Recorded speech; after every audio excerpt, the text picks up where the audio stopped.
Hello বন্ধুরা, আমার চ্যানেলে সবাইকে স্বাগত। আমি শুভ্রা, কলকাতা মেহেন্দি আর্টিস্ট। আজকে তোমাদের সাথে নিয়ে চলে এসেছি মেহেন্দি ক্লাস ডে 1। তো আজকে আমরা দেখব কত রকমের সেলোফিন শিট হয় আর তাদের আমরা কিভাবে ইউজ করতে পারি, কোনটা কোন বেসিসে আমরা ইউজ করতে পারি। তো চলো আমরা দেখে নিই।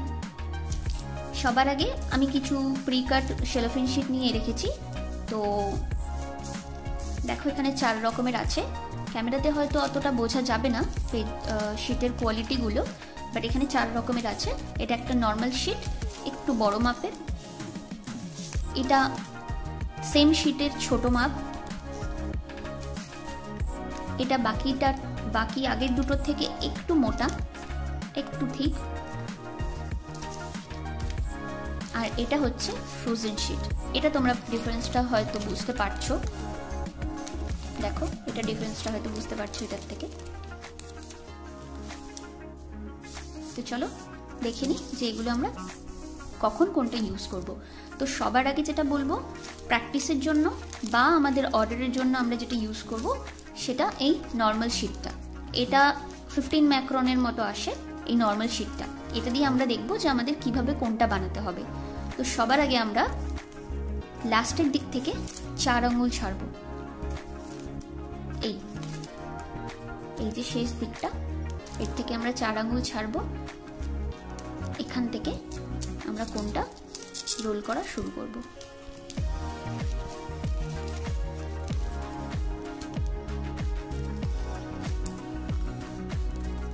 ফার্স্টে আমরা কিছুটা পেঁচিয়ে নেব। এবারে এই যে জায়গাটা আছে আমাদের, এই ত্রিকোণ জায়গাটা, এটাকে ধরে ধীরে ধীরে আমরা পেছন দিকে টানবো আর সামনের দিকটা রোল করতে থাকবো।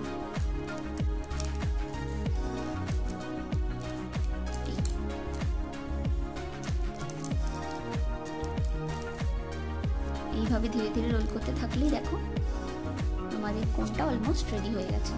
কোনটা ঠিকঠাক রেডি হয়েছে কিনা কি করে বুঝবো? এইখানটা আমাদের একটা সরিয়ে দিই, তাহলে দেখা যাবে। এইখানটায় ত্রিভুজ আকৃতিটা আমাদের কাছে ক্রিয়েট হচ্ছে। এই যে এই ত্রিভুজ আকৃতিটা ক্রিয়েট হবে। এটা খুব বেশি ওপর দিকে হবে না। খুব বেশি ওপর দিকে হলে যখন আমরা সেলো টেপটা এখানে কোনটা রেডি করার জন্য আটকাবো, তখন দেখো যদি আমি এটাকে পেঁচিয়ে দেখাই তোমাদেরকে, এটা একদম মাথার দিকে সেলো টেপটা আটকাবে। সেক্ষেত্রে কি হবে, আমাদের কোণের টেপটা অনেক বেশি মোটা হয়ে যাবে। তাই আমরা এটাকে আবার খুলে আবার রিরোল করি। এটাকে আমরা যখন রোল করব তখন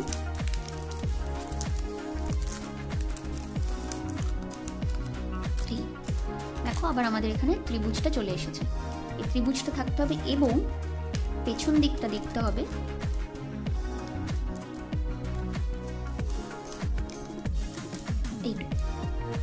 দেখতে পাচ্ছ আমার পুরো আঙুলটাও ঢুকছে না। এইভাবে আমাদেরকে কোনটা রেডি করতে হবে।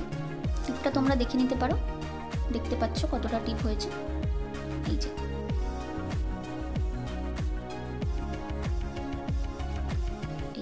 এইভাবে তোমাদের টিপটা চেক করতে হবে। যদি বুঝতে না পারো কতটা টিপ হবে, সেক্ষেত্রে তোমরা যেটা করতে পারো, আইব্রো প্লাকের যে থ্রেডটা হয় ওটা নর্মাল থ্রেডের থেকে একটু মোটা হয়, যে সুতোটা, এটাকে তোমরা ইউজ করতে পারো। কিভাবে ইউজ করবে দেখিয়ে দিচ্ছি। ছোট্ট করে কেটে নেবে। কোনটা রোল করার সময় এটা এখানে দেবে।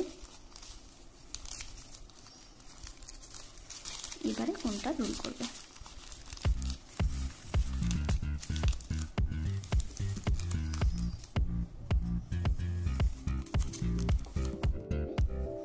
দেখো পেছনে আমাদের যতটুকু বলেছিলাম আমার আঙুল ঢুকছে না, অতটুকু পেছনটা রাখতে হবে। এই পাশে ত্রিভুজটাও আছে এবং আমার এই সুতোটা যথেষ্ট মোটা হয়েছে। যদি বুঝতে না পারো টিপ কতটুকু হবে, সেক্ষেত্রে তোমরা এটা ইউজ করতে পারো। এবার আমরা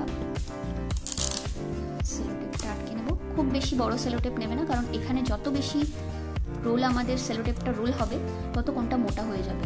সেক্ষেত্রে আমরা অল্প করে সেলোটেপ নেব। এইখানটায় লাগাবো। দেবো এইভাবে। এবার এটাকে এইভাবে আটকাবো না, কারণ তাহলে অনেক সময় সেলোটেপটা ইভেনলি আটকাবে না, সেক্ষেত্রে হাতে লাগবে, বাঁধা মতো লাগবে। সেক্ষেত্রে আমরা এপাশ থেকে এটাকে রোল করব এইভাবে, তাহলে এটা পুরো সমানভাবে বসে যাবে।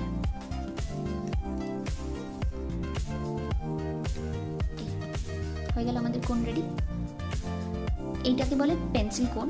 রেগুলার ইউজের জন্য এটা খুবই ভালো, কারণ পেছনটা সরু হয় বলে এটা ইউজ করা অনেক বেশি হ্যান্ডি হয়। যখন আমরা এভাবে কোন ইউজ করব এর পরবর্তীকালে যখন আমরা প্র্যাকটিস করব, সেক্ষেত্রে বেশি ভারী হলে তখন এটা ইউজ করতে একটু অসুবিধা হয়, সেক্ষেত্রে এই কোনটা ভীষণ হ্যান্ডি। এছাড়াও আমরা দেখে নিই আর কি কি ধরনের কোন হয়। সেমভাবে আর একটা কোন বানাচ্ছি। আমি আর এখন সুতো ইউজ করলাম না, তোমরা দরকার মতো ব্যবহার করতে পারো। যদি আমাদের একটু বড় কোন ইউজ করতে হয়, বানাতে হয়, সেক্ষেত্রে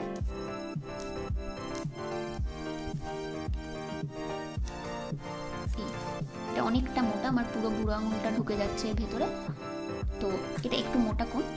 এটার ক্ষেত্রে অসুবিধা কিছুই নেই, প্র্যাকটিস করলে এটাও হয়ে যাবে, বাট রেগুলার ওয়ার্কের জন্য এই কোনটাই বেশি ইউজফুল আমার মনে হয়। তো যাই হোক, এটাও আমরা বানিয়ে নিলাম এইভাবে।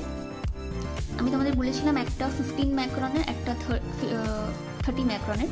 তো যেটা 30 ম্যাক্রনের কোন, সেটা একটু খেয়াল রাখতে হবে টিপ বানানোর সময়। যদি সুতো দিয়ে বানাও তাহলে খুবই ভালো, তাহলে তোমাদের কাছে মাপ থাকছি। যদি সুতো ছাড়া কেউ ট্রাই করো, সেক্ষেত্রে এইটা একটু দেখতে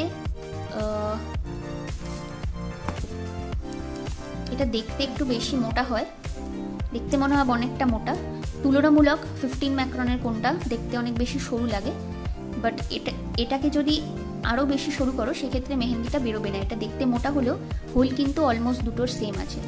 এটার মাথাটা দেখতে সরু, বাট এটা একটু মোটা। তো সেক্ষেত্রে মনে রাখতে হবে, যদি আমরা মোটা পেপার ইউজ করি, সেলোফেন শিট মোটা ইউজ করি, সেক্ষেত্রে কোনটাকে ইদার সুতো দিয়ে বানাও, আদারওয়াইজ এটাকে একটু চেক করে নিতে হবে যে আমার কোনটা ঠিক আছে। তো এইভাবে আমি একটা কোন বানিয়ে নিতে পারি। নর্মালি মোটা কোনটা আমরা ইউজ করি যখন আমাদের কোনের অর্ডার থাকে, সেক্ষেত্রে ম্যাক্সিমামই 20 to 25 গ্রামসের মেহেন্দি কোনই যারা কিনবে, বায়াররা তারা প্রেফার করে। সেক্ষেত্রে এই সরু কোন দিতে পারবে না, কারণ এতে অতটা মেহেন্দি আটবে না, তখন আমাদের এই মোটা কোন লাগবে। আর সব থেকে ভালো মেহেন্দি সেল করার জন্য, তোমরা যখন মেহেন্দি বিজনেস করবে বা শিখবে, তখন সব রকমই জেনে রাখা দরকার। তো যখন মেহেন্দি আমরা সেল করব, সব থেকে ভালো তার জন্য ফ্রোজেন শিট, কারণ এটাতে আমার মেহেন্দিটা অনেক দিন ভালো থাকবে। কেনা মেহেন্দি হলে তাতে কেমিক্যাল থাকে, বা তুমি কেমিক্যাল দিয়ে মেহেন্দি বানালে সেটা তো থাকবেই, কিন্তু যদি অর্গ্যানিক মেহেন্দি বানাই আমরা, নর্মালি অর্গ্যানিক মেহেন্দির বেশি দিন, একদিন বা ম্যাক্সিমাম 2 দিনের মধ্যে ইউজ করে নেওয়াটাই মেহেন্দি আর্টিস্টরা প্রেফার করে বা করা উচিত। কারণ তারপরে আস্তে আস্তে অর্গ্যানিক মেহেন্দি, যেহেতু ওটা অর্গ্যানিক, কোনো কেমিক্যাল ইউজ করা হচ্ছে না, ওটা ধীরে ধীরে খারাপ হতে থাকে। তো সেক্ষেত্রে ফ্রোজেন শিটটাই আমরা বেশি প্রেফার করব, বা ফ্রোজেন শিটটা মেহেন্দি সেল করার জন্য অনেক বেশি প্রেফারেবল। তো এটা আমার একটু বড় করে কাটা আছে, আমি তোমাদের এটা দিয়ে দেখিয়ে দিচ্ছি। দেখতে পাচ্ছ শিটটার টেক্সচারটা অনেক আলাদা।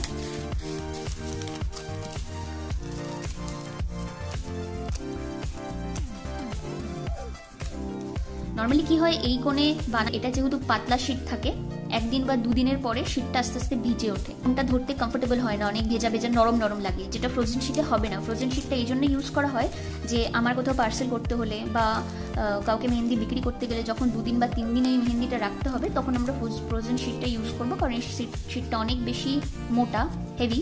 তো এই শিটে আমার মেহেন্দিটা ভিজে উঠবে না, মেহেন্দিটা অনেক বেশি ভালো থাকবে। আর অবশ্যই মেহেন্দি আমাদের ডিপ ফ্রিজারে স্টোর করতে হবে, সেটা তো অবশ্যই। তো আজকে আমরা সেলোফেন শিট নিয়ে এটুকুই রাখছি, পরের দিন আমরা শিখবো কিভাবে আমরা পেস্ট বানাবো। তো আজকে আমাদের ক্লাসটা এখানেই শেষ হচ্ছে, দেখা হচ্ছে পরের ক্লাসে। Thank you.